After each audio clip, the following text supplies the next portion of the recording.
29তম ঢাকা আন্তর্জাতিক বাণিজ্য মেলার সময়ের সাথে বাড়ছে মানুষের ভিড় ও বেচাকেনা। এতে খুশি ব্যবসায়ী ও মেলা কর্তৃপক্ষ। তবে খাবারের দোকানগুলোতে চাহিদা মতো বেচাকেনা না হওয়ায় হতাশা খাবার ব্যবসায়ীদের। মেলার পরিচালক জানান, খাবারের দাম ও মান ঠিক রাখতে কাজ করছে ইউপিবি সহ ভোক্তা অধিকার সংরক্ষণ অধিদপ্তর। রিয়াজ হোসেনের তথ্য ছবিতে প্রতিবেদন। আন্তর্জাতিক বাণিজ্য মেলায় সময় যত বাড়ছে, স্টলগুলোতে বেচাকেনাও তত বাড়ছে। প্রতিটি স্টলেই কর্মব্যস্ত সময় পার করছে কর্মচারী ও ব্যবসায়ীরা। ক্রেতারা বলছেন, খাবারের দাম এবার অনেকটা বেশি। হোটেল ব্যবসায়ীরা বলছেন, বেশি দামে স্টল বরাদ্দ নেয় দাম কিছুটা বাড়াতে হচ্ছে। তবে এই বছর রাজধানী সহ বিভিন্ন এলাকার শিক্ষা প্রতিষ্ঠানের প্রায় ৩,৫০০ শিক্ষার্থী কর্মক্ষেত্রে দক্ষতা অর্জনের জন্য মেলার স্টলগুলোতে কাজ করছেন।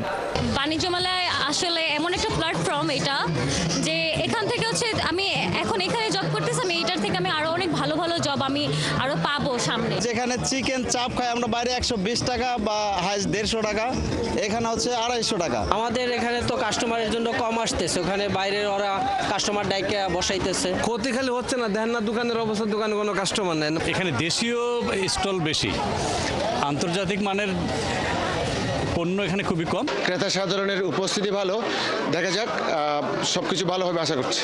মেলার পরিচালক বিবেক সরকার জানান, মেলায় নিম্নমানের খাবার ও খাবারের দাম যেন বেশি না নেওয়া হয়, সেজন্য ইপিপি ও ভোক্তা অধিকার কাজ করছে।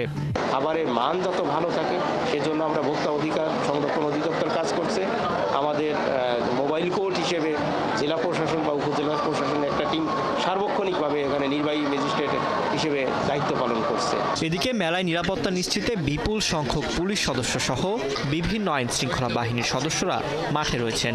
এখনো পর্যন্ত আমাদের কাছে আইন শৃঙ্খলা রক্ষাকারী বাহিনীর কাছে কোনো প্রকার অপ্রীতিকর ঘটনা, চুরি ছিনতাই বা কোনো ঘটনায় আমাদের কাছে রেকর্ডেড হয়নি, এবং আমরা আশা করছি সামনের দিনগুলোতেও এখানে কোনো প্রকার ঘটনা আমরা ঘটতে দেব না। এবারে মেলায় মোট ৩৬১টি স্টল ও প্যাভিলিয়ন রয়েছে। জুলাই গণ অভ্যুত্থানে নিহতদের স্মরণে রাখা হয়েছে জুলাই ও ৩৬ চত্বর।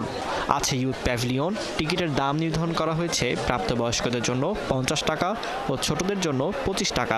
মুক্তিযোদ্ধা ও প্রতিবন্ধীদের প্রবেশ সম্পূর্ণ ফ্রি করা হয়েছে। আর শিশুদের জন্য রয়েছে একটি শিশু পার্ক। চালু রয়েছে বিআরটিসির শাটল সার্ভিস। ফারদিন নীরব, ৭১।